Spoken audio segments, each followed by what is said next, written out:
आइए आइए sir, welcome. कैसे हैं आप? मैं बढ़िया शरण, कुछ नया दिखाइए।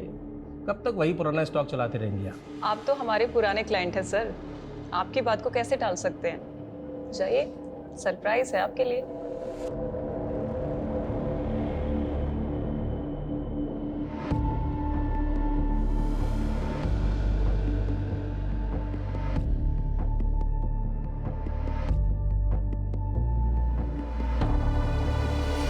चेक करो सब जगह, पकड़ो इनको साफ। सर सब जगह चेक। सर क्या हुआ सर? उधर लगे जाओ, ये ऊपर भी लगे जाओ। देखो जरा। सर क्या हुआ? में भी देख। सर स्पा के नाम पे यहाँ क्या धंधा चल रहा है सब पता है हमें। स्मिता कहाँ? लिली कहाँ है? क्या किया उसके साथ? मुझे कुछ मालूम नहीं है सर, हम तो खुद उसे एक हफ्ते से ढूंढ रहे हैं। मैम कुछ दिन पहले मुझे लिली ने बताया कि उसे बेटर जॉब मिल गया है। मिल गई मुझे दूसरी जॉब, सैलरी भी अच्छी। अब नहीं करूँगी ये सब। दूसरी जॉब मतलब कोई दूसरा मसाज पार्लर? सिर्फ इतना ही बताया, और कौन से पार्लर में मिला है मैम ये नहीं बताया। फिर अगले दिन से उसने आना ही बंद कर दिया। स्मिता के गायब होने से एक हफ्ता पहले यहाँ जितने भी क्लाइंट आए थे सब चेक करो सब।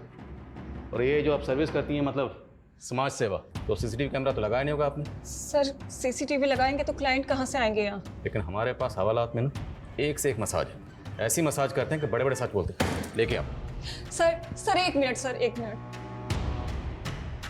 सर, यहाँ पे एक हिडन कैमरा है और इसके बारे में सिर्फ मुझे पता है, लेकिन ये बात प्लीज कहीं आप लीक मत करिएगा। मैं इसकी फुटेज आपको देती हूँ। फुटेज? आपने शुभ के फादर को लोन दिया था 1 करोड़ का, बिना किसी मॉर्गेज, बिना किसी लिखा पढ़ी के? हाँ दिया था, भाई था मेरा। और उन्होंने वो वापस नहीं किया? नहीं किया। तो एक मिनट, कहीं आप ये तो नहीं समझ रहे कि उनकी जान लेने की वजह मैं हूं? काफी हद तक आप सही समझ रहे हैं।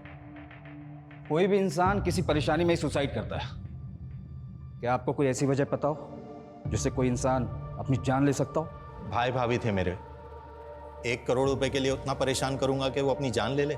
नहीं, मैं ऐसा नहीं कर सकता। हाँ, कोई और परेशानी होगी तो मुझे नहीं पता, उन्होंने कभी ऐसा बताया नहीं मुझे।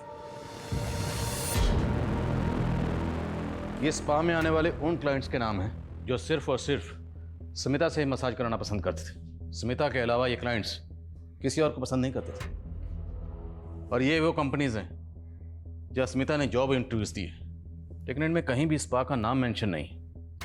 और हमने इन सभी क्लाइंट्स की लिस्ट चेक की, इनमें से कोई भी हार्मफुल नहीं लग रहा। और सर स्मिता के लिए जो लोग हार्मफुल हो सकते हैं उनका नाम इस क्लाइंट लिस्ट में नहीं होगा। मतलब? सीसीटीवी में देखिए, उनका चेहरा भी दिख रहा है। ये देखिए, पार्लर की सीसीटीवी से क्या मिला है।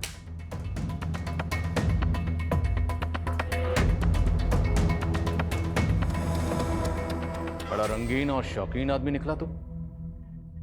इतना गरीब तो नहीं है कि अपनी बेटी को दिन रात इतने ताने मारे कि बेचारी उसी पार्लर में जाके जॉब करे जहां उसका खुद का बाप क्लाइंट है। वैसे कैसा लगा खुद की बेटी को उसी पार्लर में देखकर जहां तो खुद मजे करने जाता है? बहुत गाली दिया मैं खुद को, सब मेरे प्रेशर की वजह से ही मेरी बेटी को ऐसा गंदा काम करना पड़ा। हेलो सर, सर आपको वही लड़की चाहिए या कोई नहीं दिखाऊं? अरे दिखाओ ना।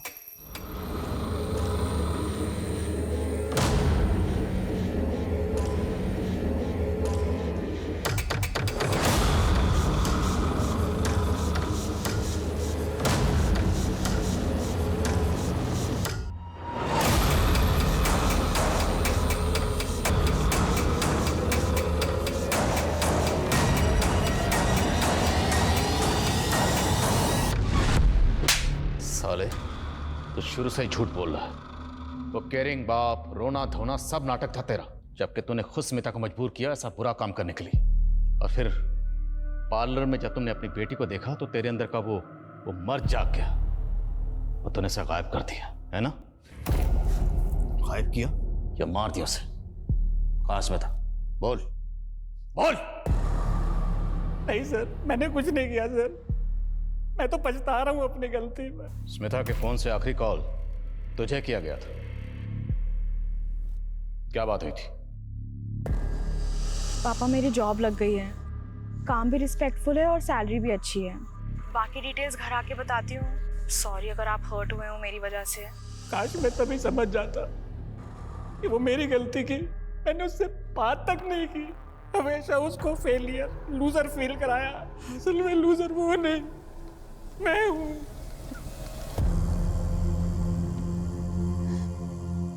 मैं तुझे कभी नहीं समझ पाई। बेटा वापस आ जा, वापस आ जा बेटा, मुझे माफ कर दे। सर हमें जो अनआइडेंटिफाइड फीमेल बॉडी मिली थी उसकी पीएम रिपोर्ट आ गई है। इसकी उम्र 40 के आसपास थी सर। रीजन ऑफ डेथ, गला घोट के मारा गया है इसे। ये सारी डिटेल्स मैंने आसपास के पुलिस स्टेशन में फॉरवर्ड कर दी है, लेकिन अभी तक कोई इन्फॉर्मेशन नहीं मिली है इसके बारे में। ये औरत कौन थी, इसकी क्या पहचान है, नो आइडिया सर। तो एक काम करो, स्मिता जिस स्पा में काम करती थी उसके आसपास के एरियाज में सब जगह पता करो। हो सकता है स्मिता जैसा सेम ब्रेसलेट महज इत्तेफाक ना हो। Right sir. Sir Rajeev Smita और लिली का ऑब्सेसिव क्लाइंट था। उस रात उसने होटल में रूम बुक कराया था जिस रात स्मिता गायब हुई थी। सर रूम बुक किया था सर, लेकिन सर हम लोग वहाँ पे काम की बात करने के लिए मिलने वाले थे सर, क्योंकि एक दिन पहले जब मैं उसे स्पा में मिला था तो वो बहुत दुखी थी सर।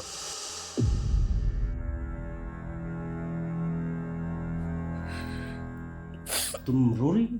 क्या हुआ? नहीं बस ऐसे ही। बताओ क्या हुआ लिली, बोलो। कभी कभार मुझे बहुत लोनली फील होता है। ऐसा लगता है जैसे कोई है ही नहीं मेरा। शायद मैं इस लायक ही नहीं हूँ। फॉर नथिंग हूँ मैं। ऐसा नहीं है लिली, मैं इस पार्लर में सालों से आ रहा हूँ मसाज करवाने के लिए, और तुमसे अच्छी मसाज कोई नहीं कर पाया। और अब तो तुम काम सीख गई होगी, तुम चाहो तो अपना पार्लर खुल सकती हो। हाँ तो अच्छा एक काम करते हैं, कल बाहर मिलते हैं, बिजनेस का प्लान बनाते हैं। पैसा मेरा, मेहनत तुम्हारी, और प्रॉफिट 50-50। मैं सारी रात उसे फ़ोन करते रहा सर, ना वो आई ना उसने फ़ोन उठाया सर। तो वो मसीहा तू है जिसने रात को 11 बजे से इंटरव्यू के लिए बुलाया था, होटल में रूम बुक किया और बिजनेस प्लान का झांसा देकर उसको रूम में लेकर गया, रेप किया, मर्डर किया और बॉडी को गायब कर दिया। बॉडी कहाँ है? मैंने कुछ नहीं किया सर, सच बोल रहा हूँ सर, मैंने कुछ नहीं किया सर। वो दोनों लड़के सनी और विकी का पता चल गया। उठाओ उन्हें।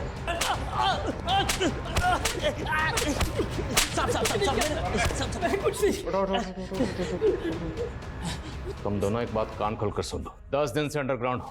अगर ये कहा ना कि हमने कुछ नहीं किया तो याद रखना हम तुम दोनों के साथ बहुत कुछ करेंगे, समझे? बोलो बोलो स्मिता कहाँ है? हाँ साहब, उस रात मैं उसके पीछे गया था, लेकिन जैसे ही वो बस स्टॉप तक पहुंची ना तो क्या? तो एक गाड़ी आई और वो गाड़ी में बैठ के निकल गई साहब।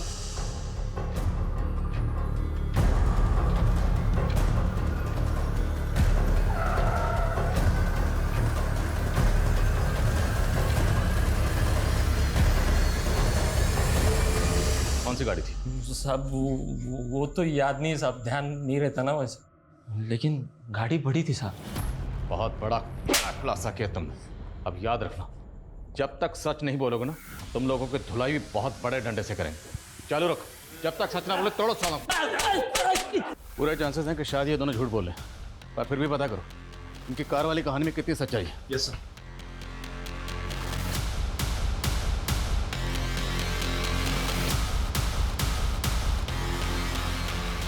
स्मिता ने जिन किसी कंपनीज में अप्लाई किया था मैंने वहाँ चेक किया, लेकिन उस रात किसी भी इंटरव्यूअर ने उसे इंटरव्यू पे नहीं बुलाया था।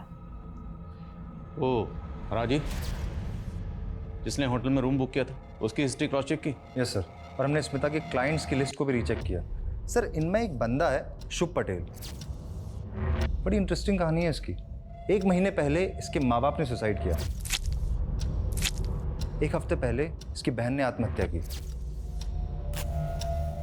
इतनी ट्रेजेडी चल रही इसकी लाइफ में, और सर ये बंदा मसाज पार्लर के चक्कर काट रहा है कंटिन्यूसली।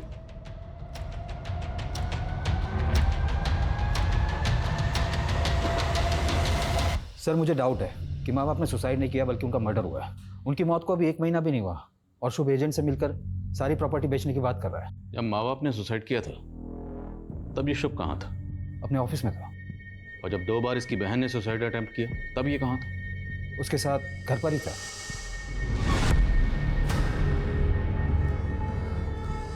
और तीसरी और आखिरी बार जब इसकी बहन ने खुद को जला लिया तब ये कहाँ था? तब अपने ऑफिस में था सर। और जब भक्ति ने सेकेंड अटेम्प्ट किया था सुसाइड का, तब मैंने शुभ को समझाया था कि भक्ति को काउंसलिंग की सख्त ज़रूरत है, उसे अकेला ना छोड़े।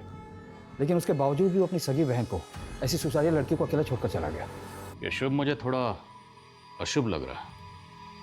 इसकी हिस्ट्री, ज्योग्राफी, बायोलॉजी जल्द से जल्द मुझे इस टेबल पर चाहिए। और तब तक उसे ज़रा मिलने के लिए बुलाओ। लिली को जानते हो? हाँ, मैं जानता हूँ उसे। उसका ओरिजिनल नेम स्मिता है। अच्छी लड़की है। क्या हो गया? आज तुम बहुत सैड लग रही हो। कुछ नहीं, बस ऐसे ही। बताना नहीं चाहती, ठीक है, पर चाहो तो शेयर कर सकती हो। फ्यूचर की टेंशन है, जॉब की टेंशन है, पैसों की टेंशन है। कितना भी कमाओ कम ही पड़ जाता है। लेकिन तुम्हारा फेस देख के लग रहा है इससे भी कोई बड़ा रीज़न है। बताओ ना, क्या हुआ? मेरे पापा ने मुझे देख लिया है। उस दिन से वो मुझसे बात नहीं कर रहे हैं। मुझे डर है कि कहीं मेरे पापा मुझे मार। अरे नहीं, ऐसा कुछ नहीं होगा। Don't worry, relax. तुम्हारा मतलब है कि स्मिता को लगता था कि उसका बाप उसको जान से मार देगा? जैसा उसने मुझे बताया और जितना डरी हुई लग रही थी वो, उससे तो मुझे यही लगा। लेकिन उसके बाद उसने मुझे कभी कॉल नहीं किया। और फिर भक्ति के सुसाइड के बाद मुझे वैसे ही खुद कुछ समझ नहीं आ रहा था कि ये मेरे साथ क्या हो रहा है, क्यों, कब, कैसे सब मुझे छोड़ के चले जा रहे हैं। हमने तो सुना है कि तुम भी छोड़ के जा रहे हो। मतलब सारी प्रॉपर्टी बेचना चाहते हो? हाँ, अब मैं यहाँ नहीं रह सकता उस घर में। तो क्या सोचा? यहाँ से सब बेच बाच के कहाँ जाने का इरादा? सर, हरिद्वार जाऊँगा, वही शिफ्ट हो जाऊँगा, अकेले रहूँगा। बस सब कुछ ठीक लगने लगे तो शायद वापस आ जाऊँ। सर, ये स्मिता मिसिंग केस सॉल्व होने के बजाय और ज़्यादा कॉम्प्लिकेटेड होता जा रहा है। कौन सच बोल रहा है, कौन झूठ बोल रहा है, कुछ समझ में नहीं आ रहा। बाप का कहना है कि वो इंटरव्यू देने गई थी। सनी का कहना है कि वो कार में बैठ के चली गई। और अब शुभ कह रहा है कि उसे अपने बाप से खतरा था। और इन सारी कहानियों का सेंट्रल कैरेक्टर है स्मिता, जिसने अपने क्लाइंट शुभ को अपने बाप की कहानी सुनाई, जो रात को 11 बजे घर से इंटरव्यू के लिए गई और उसका फ़ोन स्विच ऑफ हुआ एक बस स्टैंड पर। और उसे आखिरी बार सनी ने एक कार में जाते हुए देखा। उसके बाद से स्मिता को किसी ने नहीं देखा और ना ही कोई इसकी खबर आई, ना अच्छी ना बुरी। ये स्मिता वाकई विक्टिम है या फिर सारी कहानियाँ उसी की बनाई हुई है, जो एक के बाद एक लोग आकर हमें सुनाए जा रहे हैं। सर, हमें जो अनआइडेंटिफाइड फीमेल बॉडी मिली थी उसकी पहचान हो गई है सर। ये बॉडी एक भिखारन की है जो स्मिता के स्पा के बाहर बैठती थी। उसी के एक कलीग ने ये बॉडी आइडेंटिफाई की। सर, स्मिता एक अलग ही टाइप की लड़की है। वो भिखारन स्पा के बाहर बैठती थी, उसने उससे भी दोस्ती कर दी। तू खाएगी? नहीं बहन, तू ही खा। वैसे मुझे आज अपने बॉयफ्रेंड के साथ डिनर पे जाना है। ओह, बॉयफ्रेंड? हाँ, ए बड़ा, मला खूप भूक लागली है, खायला दे ना। कल से कुछ नहीं खाया मैंने। तब तो मुझसे ज्यादा आपको इसकी जरूरत है।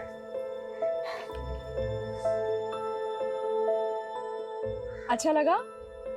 बहुत सुंदर है। चाहिए?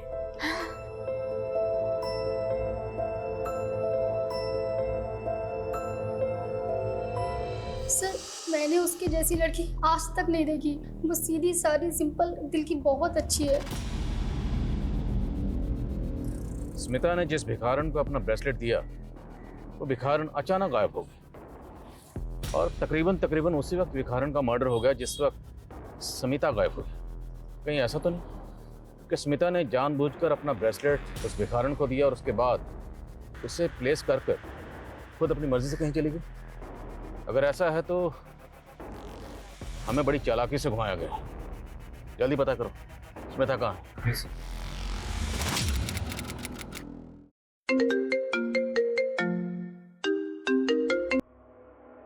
हेलो, क्या?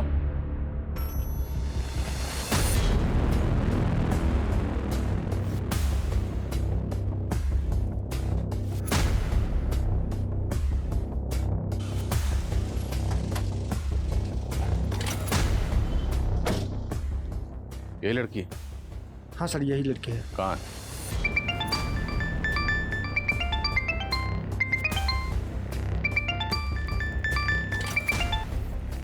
हेलो,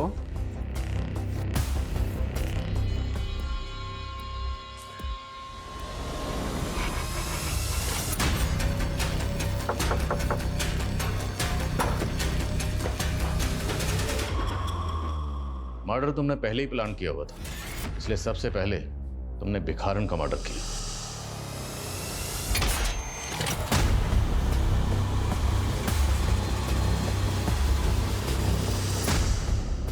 मर्डर करने के बाद तुम्हें ध्यान में आया कि बॉडी का पोस्टमार्टम भी होगा, और जब पोस्टमार्टम होगा तो विक्टिम की एज पता चल जाएगी। तुम्हारी प्लानिंग फेल हो जाएगी, उल्टे फंस। और इनका शैतानी दिमाग देखो, षड्यंत्र रचा।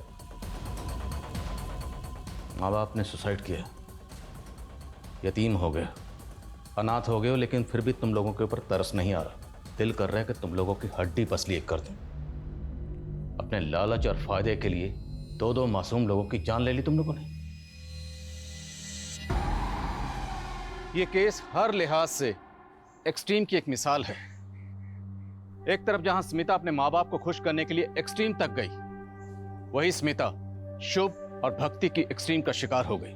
ये केस समाज के बिगड़ते हुए हालात और इंसानियत की गिरती हुई तस्वीर को बयान करता है।